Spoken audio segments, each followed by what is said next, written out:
Hello friends, नमस्कार, सत श्री अकाल, आदाब। मैं सेल पंकज राठौड़ और मैं आज आपको पढ़ाने जा रहा हूँ राजस्थान के जनपद। अच्छा, मैं आज आपको ये जो अपने 10th क्लास की है बुक है अपने राजस्थान का इतिहास एवं संस्कृति, ये बुक लाइन टू लाइन आपको स्टडी कराऊंगा। और इसके अभी तक 2 पार्ट हो चुके हैं और अपने तीसरा पार्ट अभी आज अपन कंटिन्यू करेंगे। तो आज अपने टॉपिक है राजस्थान के जनपद। ठीक है, तो आर्यों के प्रसार के अंतर्गत और उसके पश्चात भारत के अन्य भागों की भांति राजस्थान में भी अनेक जनपदों का उदय, विकास और पतन हुआ है। बौद्ध साहित्य, अंगुत्तर निकाय। अच्छा, सबसे पहले अपने जो 16 महाजनपद है, जनपदों का उदय, यही पढ़ रहे अपन। तो बौद्ध साहित्य है अपने, कौन सा साहित्य? बौद्ध साहित्य। बौद्ध साहित्य के अंदर जिसका जो ये ग्रंथ है अपने अंगुत्तर निकाय, कौन सा ग्रंथ है? अंगुत्तर निकाय। सर्वप्रथम इसके अंदर अंगुत्तर निकाय, अंगुत्तर निकाय में 16 महाजनपदों का उल्लेख हुआ है। 16 महाजनपदों का उल्लेख हुआ है। ठीक है, नेक्स्ट अपन आगे पढ़ते हैं कि अपने राजस्थान में कौन कौन से जनपद थे। ठीक है, जनपद तो राजस्थान में थे अपने मत्स्य जनपद, है ना, मत्स्य जनपद। इसकी राजधानी थी विराटनगर। राजधानी कहाँ थी इसकी? विराटनगर। ठीक है, विराटनगर जो अपने जयपुर जयपुर के पास में है ना, विराटनगर। ठीक है, नेक्स्ट अपन आगे पढ़ते हैं कि राजस्थान के अंदर और कौन कौन से जनपद थे, यानी किन किन जनपदों का भाग था। ठीक है, तो 16 महाजनपदों का उल्लेख सबसे पहले अपने किसमें हुआ है? अपने अंगुत्तर निकाय, बौद्ध साहित्य। ठीक है, उसके बाद अपन नेक्स्ट पढ़ते हैं कि राजस्थान के अनेक भाग कुरु, सूरसेन और अवंती महाजनपदों के अंतर्गत थे। तो राजस्थान है, इसके जो अनेक भाग है, ठीक है, अनेक भाग, कुरु, अवंती और कौन सा है? सुरसेन।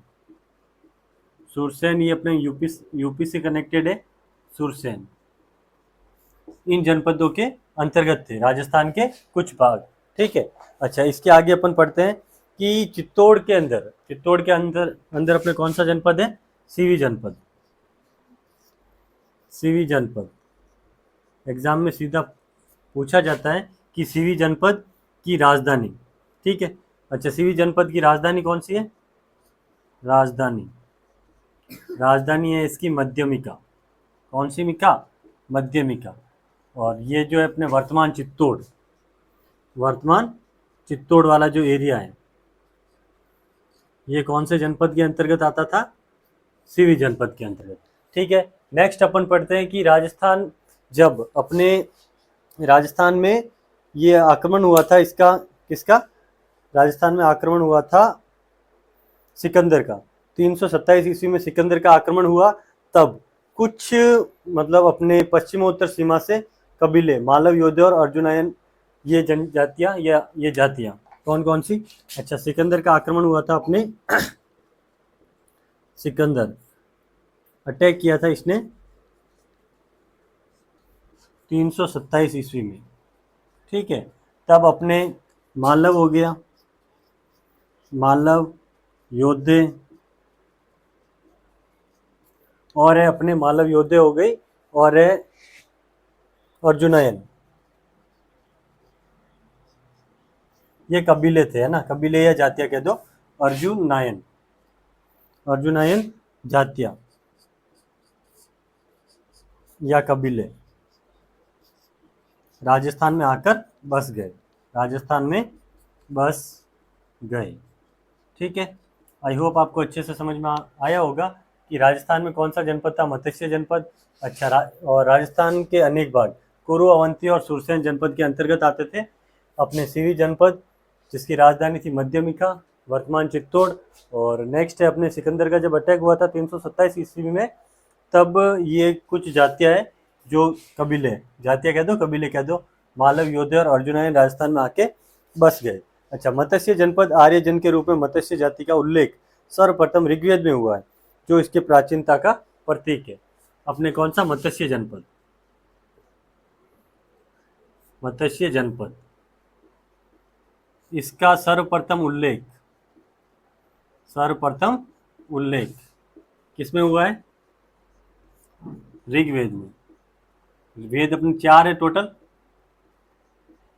ठीक है, ऋग्वेद में हुआ है। और सबसे प्राचीनतम उल्लेख मत्स्य जनपद का किसमें हुआ है? ऋग्वेद के अंदर, ठीक है। नेक्स्ट अपन आगे पढ़ते हैं कि शतपथ ब्राह्मण और कौशिक की उपनिषद में भी मत्स्य जनपद का उल्लेख हुआ है। अच्छा, और किसमें हुआ? एक बार इसको मिटा देता हूँ, देन आगे का कंटिन्यू करते हैं।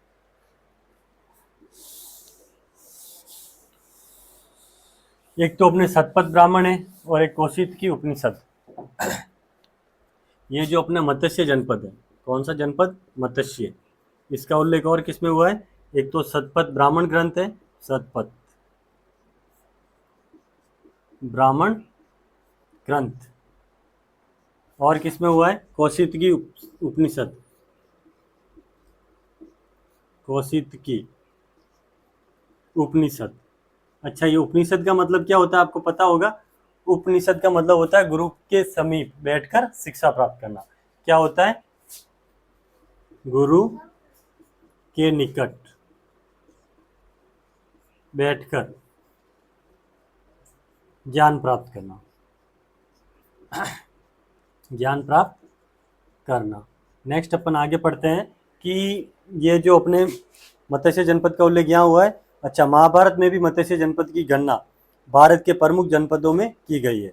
अनुमान है कि दक्षिण में इसका विस्तार चंबल की पहाड़ियों तक, ठीक है। अच्छा, इसका उल्लेख और कहाँ हुआ है? महाभारत में, महाभारत में भी हुआ है, ठीक है। और इसके अलावा इसका जो विस्तार है, विस्तार कहाँ से कहाँ तक है? तो दक्षिण में कौन सी पहाड़ियाँ है? दक्षिण में अपने चंबल की पहाड़ियाँ और पश्चिम में पंजाब में सरस्वती नदी। दक्षिण में चंबल की पहाड़ियाँ,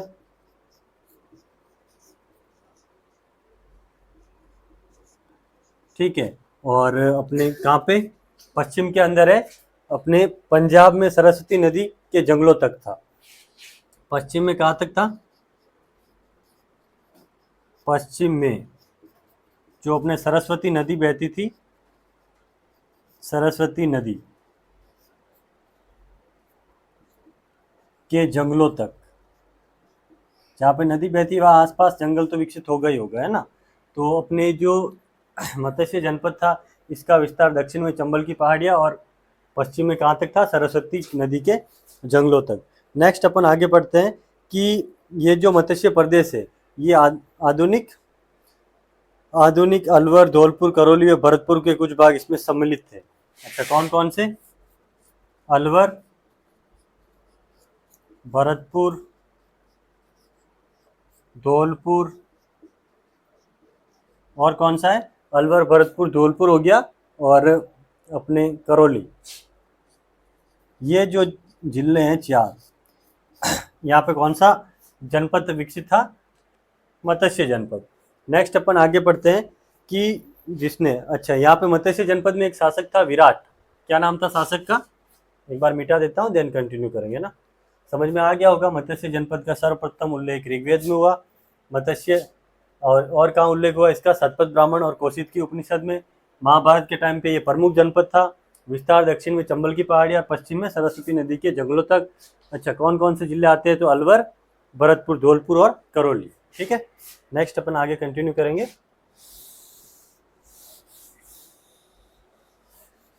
इसको मिटाई देते हैं ऊपर वाले को। कौन सा जनपद पढ़ रहे अपन? मत्स्य जनपद, है ना।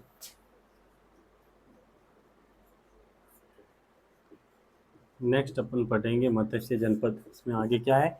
इसमें ये जो, अच्छा, यहाँ का शासक कौन था? विराट। कौन था शासक?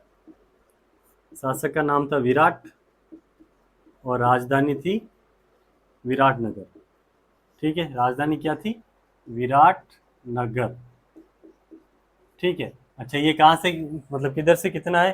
तो ये है अपने जयपुर से 85 किलोमीटर दूर विराटनगर, जिसे वर्तमान अपन बैराट भी कहते हैं। मत्स्य जनपद का बैराट, ठीक है। मत्स्य जनपद जयपुर से कितना दूर है? जयपुर से 85 किलोमीटर दूर। ठीक है, और इस विराटनगर को बैराट भी कहते हैं। क्या कहते हैं? बैराट। जहाँ से अपने बौद्ध साहित्य के स्तूप स्तूप वगैरह मिले, बौद्ध स्तूप भी मिले, और अपने जो महान सम्राट अशोक था वो उनका बौद्ध धर्म में दीक्षित होने का प्रमाण भी अपने को यहाँ से प्राप्त हुआ है। ठीक है, नेक्स्ट अपन पढ़ते हैं कि महाभारत काल के पश्चात मत्स्य जनपद के इतिहास के संबंध में अधिक जानकारी नहीं मिलती। डॉक्टर गोपीनाथ शर्मा का मत है कि महाभारत के बाद कुरु और यादव जनपद निर्बल हो गए थे। अच्छा, गोपीनाथ शर्मा ने क्या बोला था? इतिहासकार है गोपीनाथ शर्मा।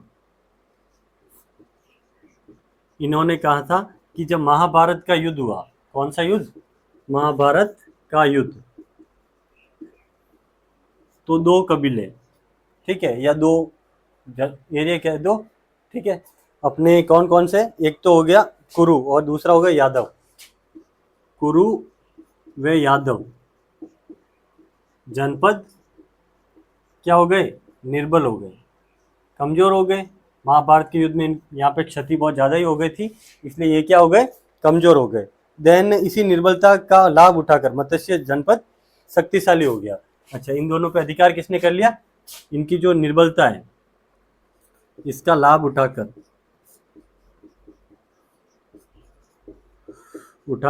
मत्स्य जनपद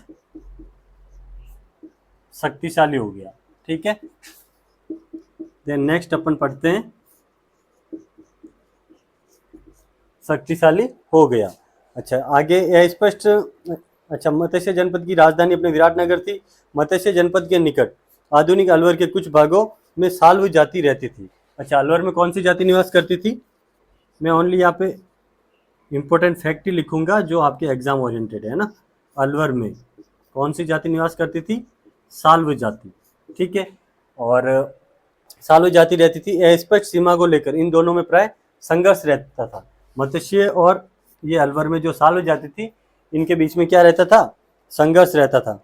चूंकि दो पड़ोसी राजनीतिक शक्तियों में प्राय शत्रुता रहती है, अतः चेदी और मत्स्य जनपद में भी संघर्ष चलता था। मत्स्य जनपद के पास में और कौन सा जनपद था? चेदी जनपद, और दूसरा है अपने मत्स्य। दोनों के मध्य भी क्या चलता था? संघर्ष चलता रहता था। ठीक है, नेक्स्ट अपन आगे पढ़ते हैं कि अपने अनुमान है कि मत्स्य जनपद अधिक समय तक चेदी जनपद के अधीन नहीं रहा और कुछ समय बाद उसने अपनी स्वतंत्रता पुनः प्राप्त कर ली। कुछ समय बाद ही मत्स्य जनपद मगध की साम्राज्यवादी नीति का शिकार हो गया। अच्छा, बाद में ये जो जनपद है काम किसमें मिल गया? मगध में शामिल हो गया। ठीक है, मगध में शामिल हो गया। और यहाँ के शासक कौन थे? अपने मौर्य, है ना। मौर्यों के शासनकाल में मत्स्य जनपद मौर्यों के साम्राज्य के अंतर्गत था। अच्छा, मत्स्य किसमें मिल गया था? यहाँ पे किसका शासनकाल था? मौर्यों का, है ना। चंद्रगुप्त मौर्य नाम सुना होगा आपने। मौर्यों के अधीन आ गया ना कौन सा जनपद? अपने ये मत्स्य जनपद। और इसी के आधार पर फिर सम्राट अशोक का शासनकाल के अंतर्गत अपने ये विराटनगर में इन्होंने बौद्ध स्तूप वगैरह बनवाए थे। ठीक है, नेक्स्ट अपन आगे पढ़ते हैं कि मत्स्य जनपद की राजधानी विराटनगर से प्राप्त अशोक का शिलालेख और अन्य मौर्य युगीन जो अवशेष मिले हैं, यह इस बात का प्रमाण है। अच्छा, यहाँ से क्या क्या प्राप्त हुआ अपने को? एक बार मिटा देता हूँ।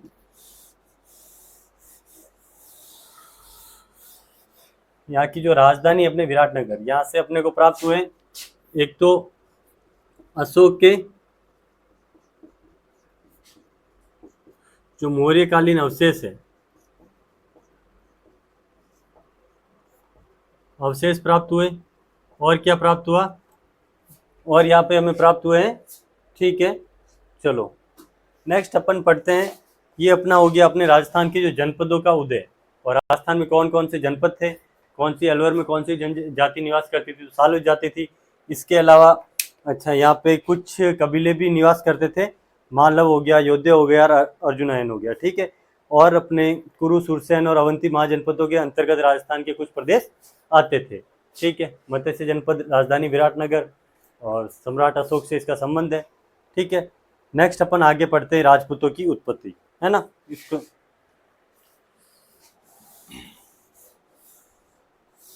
नेक्स्ट टॉपिक है आपने राजपूतों की उत्पत्ति।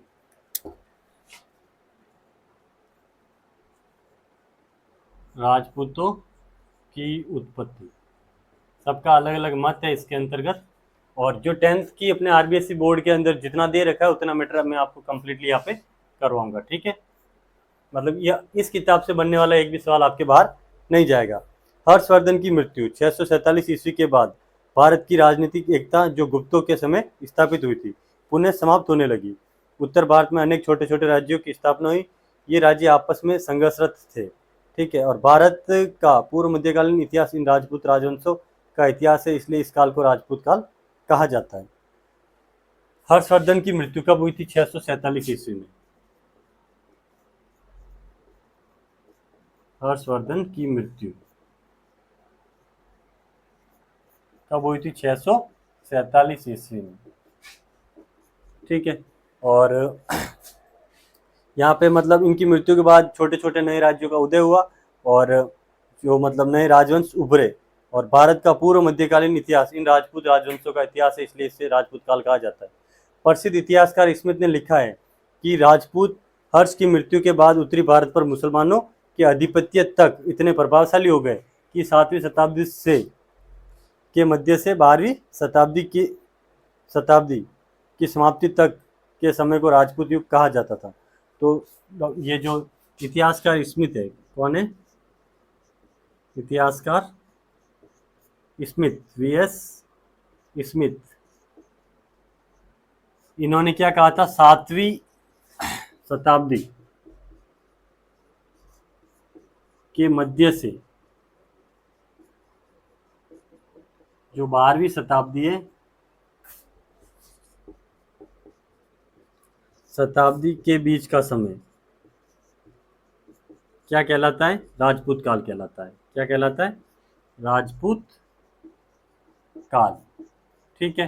एग्जाम में अगर पूछ ले आपसे कि अपने इतिहासकार वीएस स्मिथ के अनुसार यह कौन सा कब से कब तक का समय राजपूत काल कहलाता है, तो 7वीं से लेकर 12वीं शताब्दी के बीच का समय, ठीक है। नेक्स्ट अपन आगे पढ़ते हैं कि राजपूत शब्द का प्रयोग नया नहीं है। प्राचीन काल में ग्रंथों में इसका व्यापक प्रयोग मिलता है। चाणक्य के अर्थशास्त्र में, कालिदास के नाटकों व बाणभट्ट के हर्षचरित तथा कादम्बरी में भी इसका प्रयोग मिलता है। अच्छा, सबसे पहले चलो राजपूत शब्द की उत्पत्ति है ना,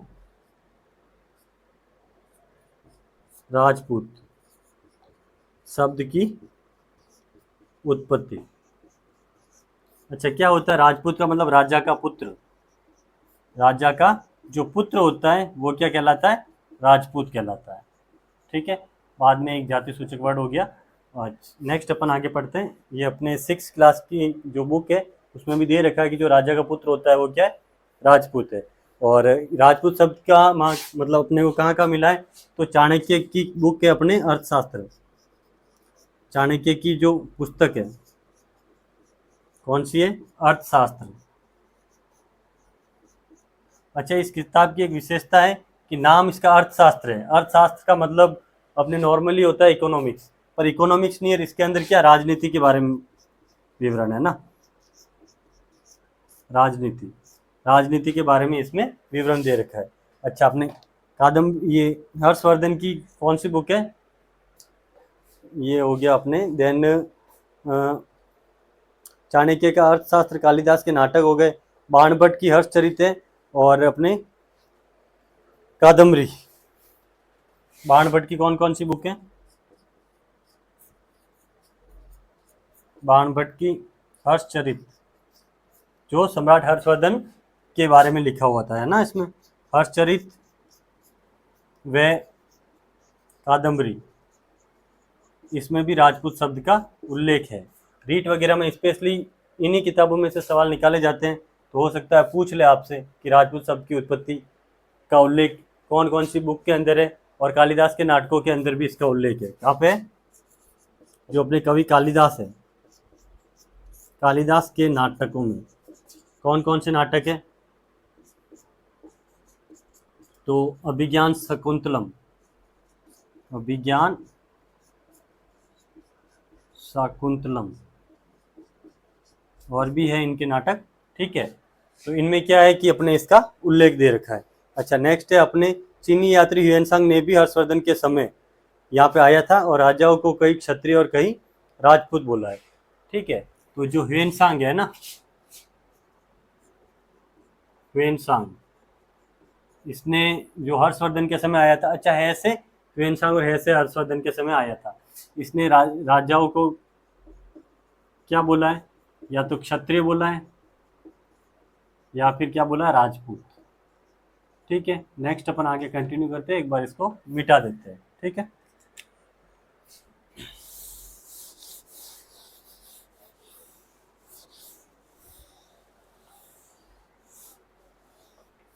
नेक्स्ट अपन आगे पढ़ेंगे कि इनको मतलब अलग अलग कहीं वैदिक आर्यों की संतान बोला है, तो कहीं अग्निकुंड से उत्पन्न बोला है, मतलब राजपूतों का अलग अलग। तो वैदिक आर्यों की संतान किसने बोला है, वैदिक आर्यों की संतान, ये मत है अलग अलग जो अपने इतिहासकार थे। तो डॉक्टर गौरीशंकर हीराचंद ओझा तथा सीवी वैद्य राजपूतों को भारतीय आर्यों के क्षत्रिय वर्ण की संतान मानते हैं। उनके कथन के अनुसार प्राचीन क्षत्रियों की तरह अश्व तथा अस्त्र की पूजा करते थे और प्राचीन आर्यों की भांति यज्ञ और बलि में भी उनका विश्वास रहा। उनके सुडौल शारीरिक गठन, लंबी नाक, लंबे सिर से भी यह प्रमाणित होता है कि वे आर्यों की संतान है। अच्छा, कौन कौन है इसके समर्थक है अपने, एक तो इतिहासकार है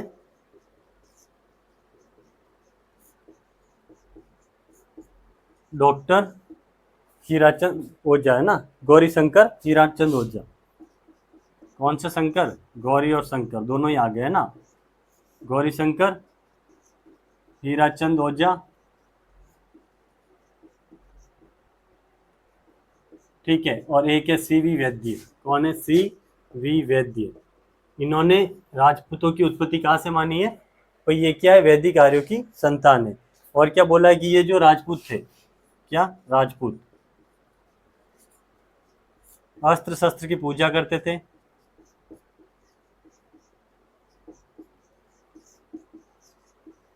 पूजा करते थे, और प्लस ये घोड़े वगैरह भी रखते थे, और इनका यज्ञ और बलि में भी विश्वास था। तो यज्ञ भी करते थे, वे बलि भी देते थे, यज्ञ व बलि में विश्वास। ये मत किसका है, अपने इतिहासकार डॉक्टर गौरीशंकर हीराचंद ओझा और सीवी वैद्य का यह मत है। ठीक है, नेक्स्ट अपन पढ़ते हैं कि अग्निकुंड से उत्पन्न। ठीक है, सेकंड मत कौन सा है भाई, राजपूतों की उत्पत्ति अग्निकुंड से हुई है, अग्निकुंड से उत्पत्ति। तो ये किसने माना है अग्निकुंड से उत्पत्ति, तो ये मानना है अपने चंद्रवदयी, अजमेर के शासक पृथ्वीराज तृतीय के दरबारी कवि विद्वान थे। कौन थे, चंद्रवरदायी, चंद्रवरदायी भट्ट, जो अपने पृथ्वीराज तृतीय थे, अजमेर के शासक पृथ्वीराज तृतीय के क्या थे, दरबारी कवि थे। क्या थे, दरबारी विद्वान, या आप कवि कह दो, है ना। इनका बहुत प्रसिद्ध वो है, एक उक्ति भी है। चलो नेक्स्ट उसको आगे पढ़ेंगे अपन।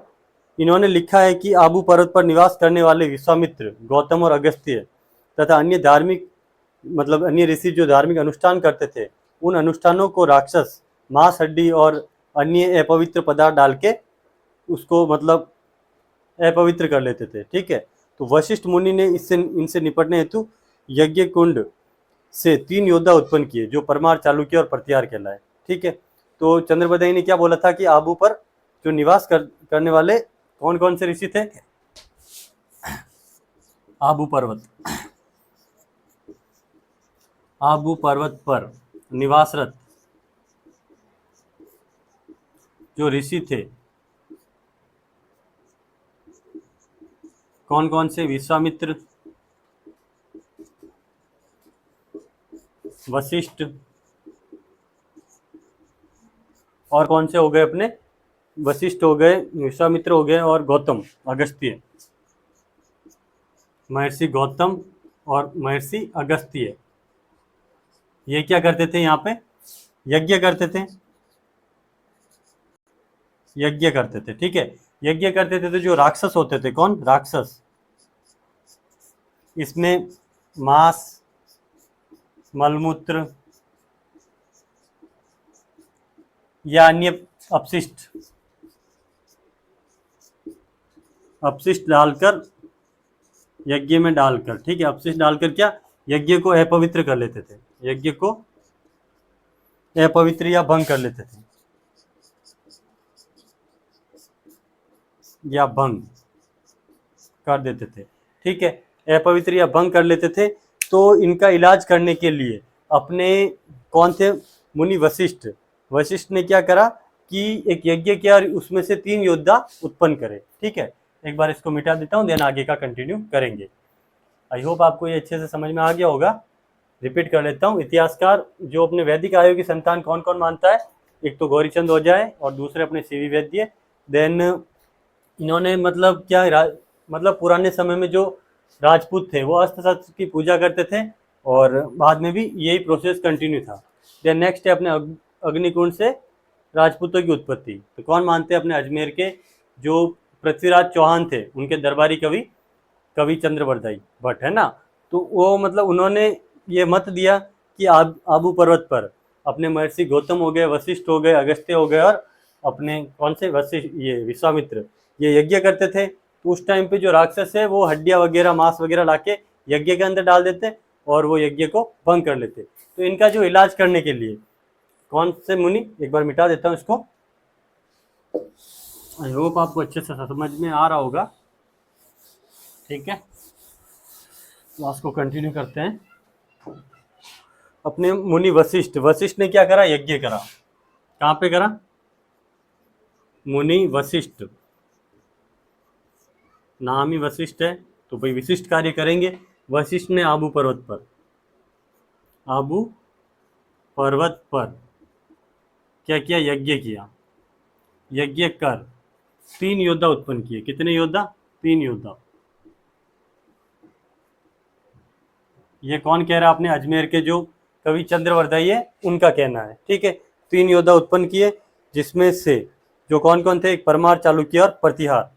क्रम वही है, सबसे पहले परमार, फिर अपने परमार हो गया, चालुक्य हो गया, देन प्रतिहार।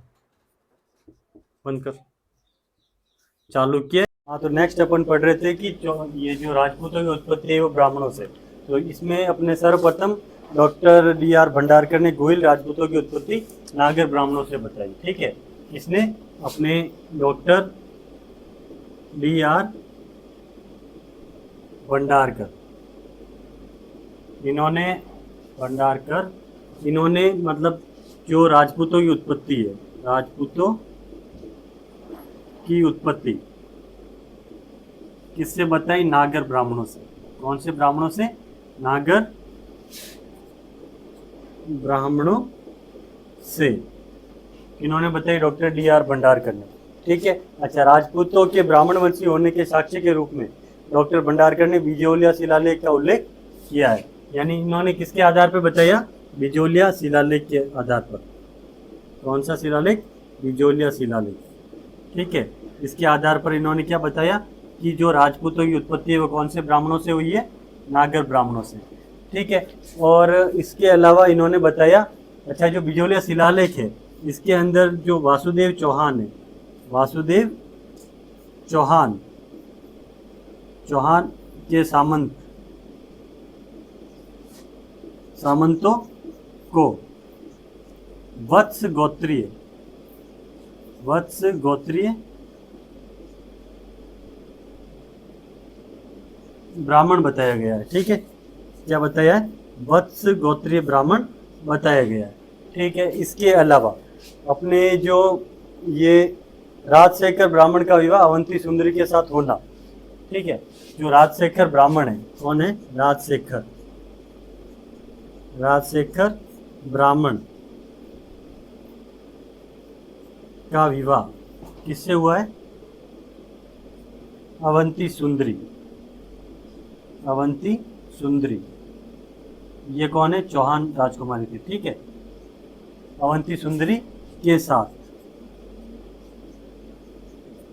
जो अकाटीय प्रमाण है ना, एकार्टीय प्रमाण।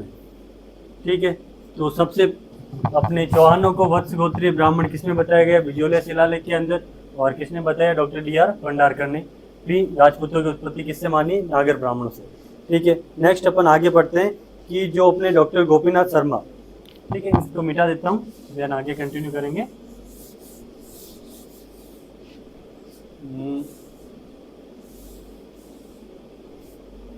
कौन से? डॉक्टर गोपीनाथ शर्मा। गोपीनाथ शर्मा, इन्होंने राजपूतों की उत्पत्ति अपने कौन से, जो राजपूत कौन से? गोहिल। हाँ, तो नेक्स्ट अपन पढ़ रहे हैं कि जो गोपीनाथ शर्मा है, इन्होंने ये मतलब जो मेवाड़ का गोहिल वंश है, कौन सा? मेवाड़ का गोहिल वंश, इसकी उत्पत्ति किससे मानी है? नागर ब्राह्मणों से। किससे मानी है? मेवाड़ के गोहिल वंश की उत्पत्ति नागर ब्राह्मणों से मानी है। ठीक है, नागर ब्राह्मणों से मानी है। ठीक है, इसके अलावा अपने मेवाड़ महाराणा कुंभा, मेवाड़ महाराणा कुंभा, इन्होंने जयदेव की गीत गोविंद पर टीका लिखी थी। जयदेव ने क्या लिखी थी? गीत गोविंद। जयदेव की गीत गोविंद पर क्या लिखी थी? टीका लिखी। ठीक है, और इसमें इन्होंने माना कि अपने टीका लिखी और टीका में स्वीकार किया कि गुहिलोत नागर ब्राह्मण गुहे दत्त की संतान है। जो इन्होंने क्या स्वीकार किया कि गुहिलोत यानी गुहिलोत नागर ब्राह्मण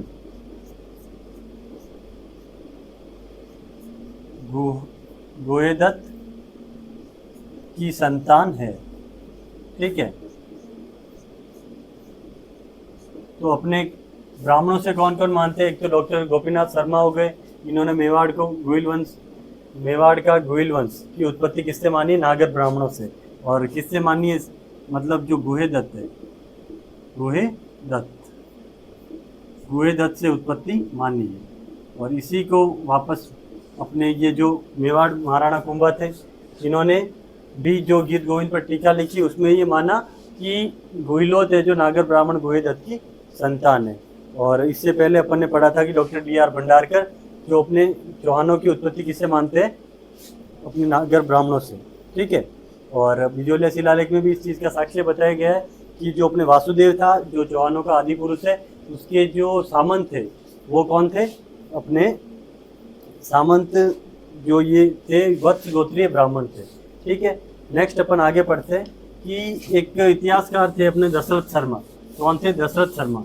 इन्होंने इस बात को अस्वीकार किया है। ठीक है, नेक्स्ट है अपने आगे, दशरथ शर्मा इस मत को स्वीकार नहीं करते। उनके अनुसार कई बार जो राजपूत है वो अपने पुरोहित की जो गोत्र है उसको अपना लेते थे। तो इतिहासकार कौन है? दशरथ शर्मा। इतिहासकार कौन है? दशरथ शर्मा। ये इस बात का क्या करता है? खंडन करता है कि भाई जो राजपूत थे उनकी उत्पत्ति ब्राह्मणों से नहीं हुई। इनका कथन है, मतलब कथन कहना है, ठीक है, कथन कह दो या कहना कह दो, कि कई बार राजपूत क्या करते? मतलब अपने जो पुरोहित होते थे, पुरोहित की गोत्र को अपना लेते थे।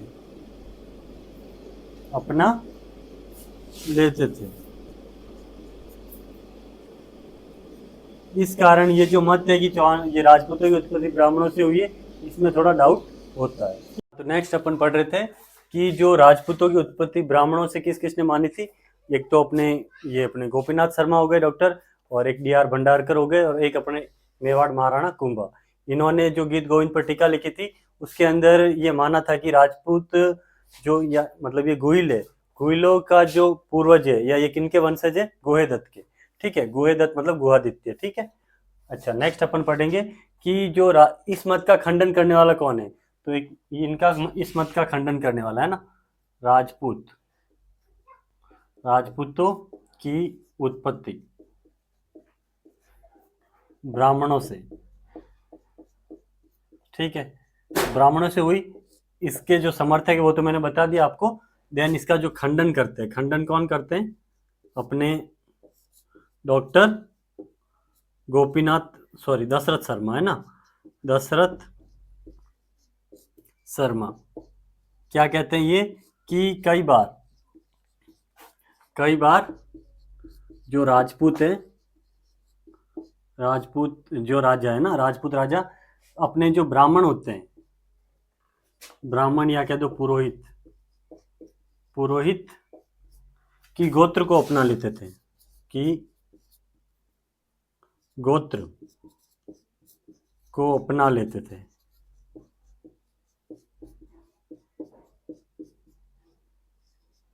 इस कारण इस बात पे थोड़ा सा भ्रम हो जाता है कि जो राजपूतों की उत्पत्ति वो ब्राह्मणों से हुई भी है या नहीं, ठीक है।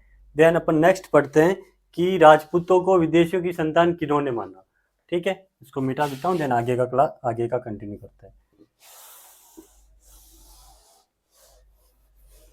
ब्राह्मणों से मतलब राजपूतों की उत्पत्ति विदेशियों से, मतलब राजपूतों को विदेशी बताया है ना, विदेशियों से, ठीक है। ये कौन मानते हैं? राजपूतों की उत्पत्ति विदेशियों से कौन मानता है? ये है अपने राजस्थान के इतिहास लेखक कौन है? अपने कर्नल जेम्स टॉड ने लिखा है कि राजपूत शक अथवा सीतियन जाति के वंशज है। अच्छा, अपने जो इतिहास राजस्थान के इतिहास के पितामह कह दो भली, और कहा जाता है वैसे इनको कर्नल जेम्स टॉड। कौन? Colonel James Tod. इनका एक अन्य उपनाम घोड़े वाला बाबा भी है, ठीक है। मतलब ये घोड़े पे बैठ के अपने भ्रमण करते रहते थे, इसलिए इनको घोड़े वाला बाबा भी कहा जाता है, ठीक है। तो कर्नल जेम्स टॉड ने लिखा है कि राजपूतों की जो उत्पत्ति है, राजपूत की उत्पत्ति कौन सी जाति से हुई है? शक व सीथियन, विदेशी जाति है शक व सीथियन जाति से, ठीक है। नेक्स्ट अपन आगे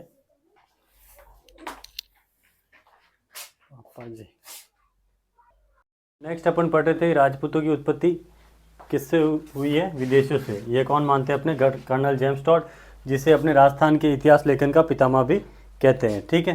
क्या कहते हैं इनको? राजस्थान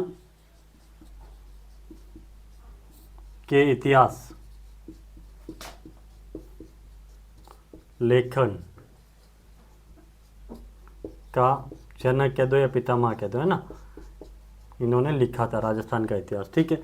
नेक्स्ट अपन आगे पढ़ते हैं कि राजपूतों की उत्पत्ति, अच्छा इन्होंने क्या बोला था कि राजपूतों की उत्पत्ति किससे हुई? शक व सीथियन जाति से, ठीक है। और टॉड ने अग्निकुंड की कहानी को स्वीकार करते हुए इसी आधार पर कहा कि जो विदेशी जाति थी, ठीक है, इन्होंने क्या करा?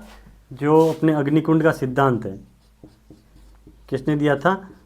कवि चंद्र बरदाई, है ना। तो अग्निकुंड के सिद्धांत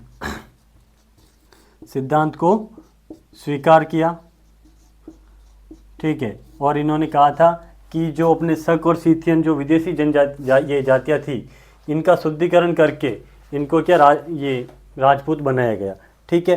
तो नेक्स्ट अपन आगे पढ़ते हैं कि अच्छा इनका मत था कि विदेशी जातियाँ 6ठी शताब्दी के लगभग आक्रमणकारी के रूप में भारत में आई, और इन्हीं विदेशी विजेताओं को ये जब क्या बन बैठे? शासक बन बैठे।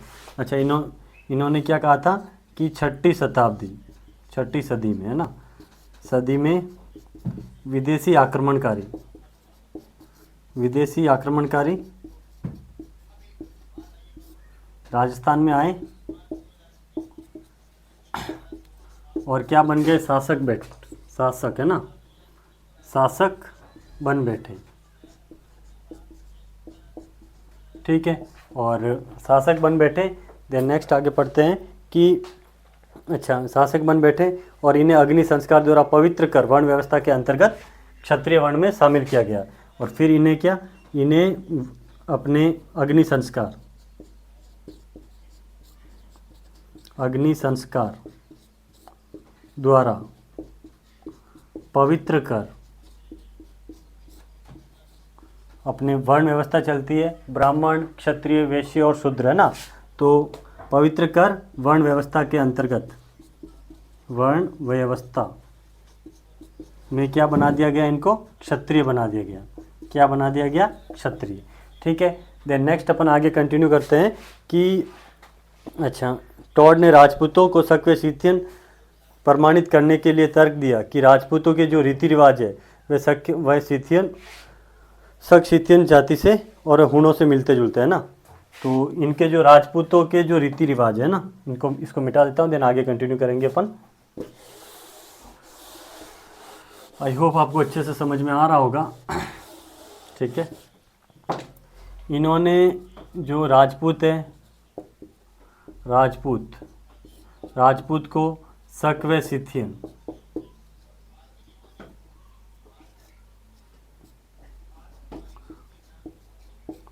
व हूण प्रमाणित करने के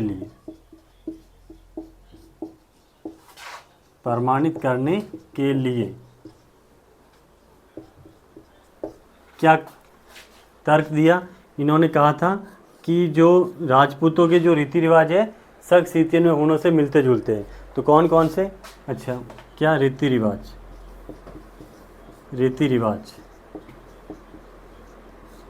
मिलते जुलते हैं ना। ठीक है। कौन कौन से, जैसे अपने अश्वमेध यज्ञ हो गया। ठीक है। कौन कौन से रीति रिवाज है, अश्व पूजा, अश्वमेध यज्ञ, अस्त्र पूजा, अस्त्र शिक्षा। कौन कौन से, एक तो अश्वमेध यज्ञ, क्या होता है अश्वमेध यज्ञ, ये भी बताऊंगा। अश्वमेध यज्ञ, अस्त्र पूजा, अस्त्र शस्त्र पूजा। ठीक है। और क्या चीज़ है, और कौन से रीति रिवाज मिलते हैं, जो ये घोड़े की पूजा करते हैं, क्षत्रिय भी घोड़े की पूजा करते हैं, अश्व पूजा। ठीक है। अच्छा, ये जो अश्वमेध यज्ञ होता है, ये क्या होता है कि इसके अंदर एक जो शक्तिशाली सम्राट होता है उसके द्वारा अपने घोड़े को छोड़ दिया जाता है, और जो घोड़ा जिस राज्य में या जहाँ तक जाता है तो वो उस राजा के अंतर्गत क्षेत्र उस राजा के अधीन आ जाता है, और जो भी उस घोड़े को रोकता है तो फिर उस रोकने वाले को उस राजा से युद्ध करना पड़ता है। बाकी और लास्ट में उस घोड़े को वापस घूम फिर के आ जाता है, देन उसकी बलि दे दी जाती है।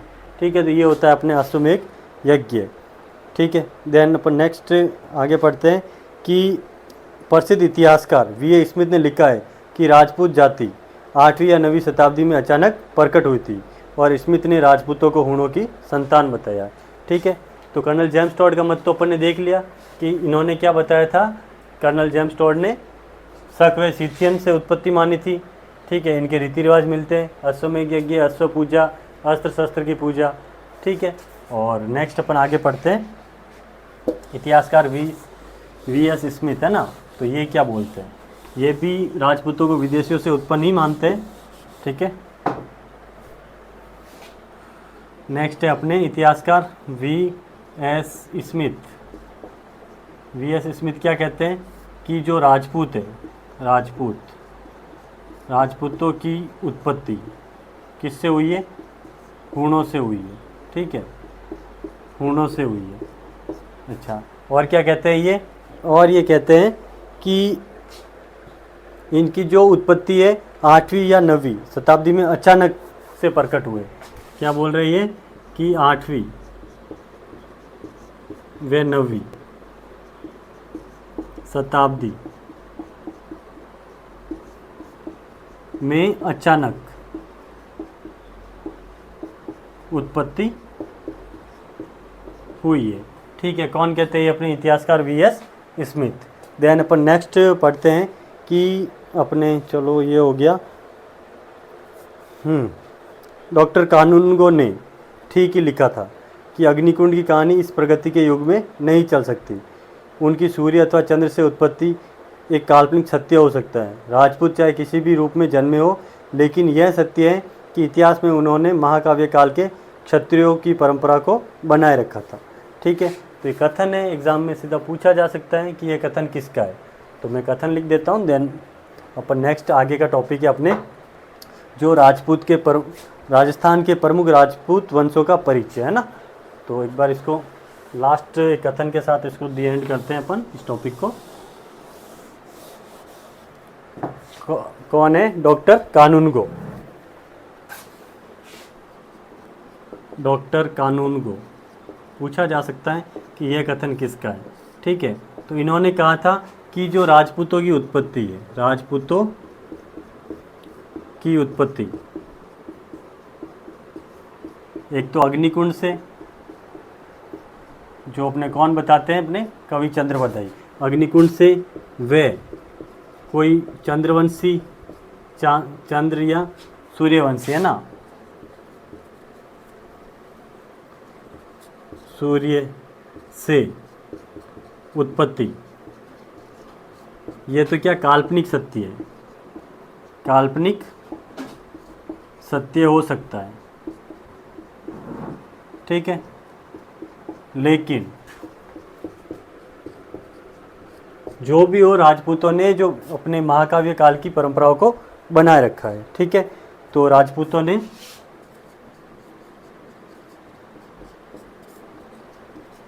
इतिहास के महाकाव्य काल की परंपराओं को बनाए रखा है। ठीक है, इसी के साथ आज का टॉपिक अपने एंड होता है। राजपूतों की उत्पत्ति कौन कौन सी थी? एक तो ब्राह्मणों से, दूसरी अपने ब्राह्मणों से तो किसने माना था? अपने इतिहासकार गोपीनाथ शर्मा हो गए और भंडारकर साहब हो गए, और एक अपने मेवाड़ महाराणा कुंभा। ठीक है, ये अपने ब्राह्मणों से मानते थे, और अपने जो इतिहासकार दशरथ शर्मा थे, इन्होंने इस बात का खंडन किया था। ठीक है, नेक्स्ट अपने जो राजपूतों की उत्पत्ति है अग्निकुंड से, मानने वाले थे कौन? कवि चंद्रवरदाई। तो कवि चंद्रवरदाई ने राजपूतों की उत्पत्ति जो आबू के अंदर महर्षि वशिष्ठ ने एक यज्ञ किया था, और वहाँ से 4 वंशों की उत्पत्ति हुई थी। ठीक है, और फिर अपने विदेशों से उत्पत्ति जो यहाँ ये मतलब colonel James Tod, V S. Smith. ठीक है, यहीं पे अपना टॉपिक एंड होता है। और इसी के साथ अगर आपको क्लास अच्छी लगी हो तो please like, share and subscribe and comment. Thank you so much. करो बंद।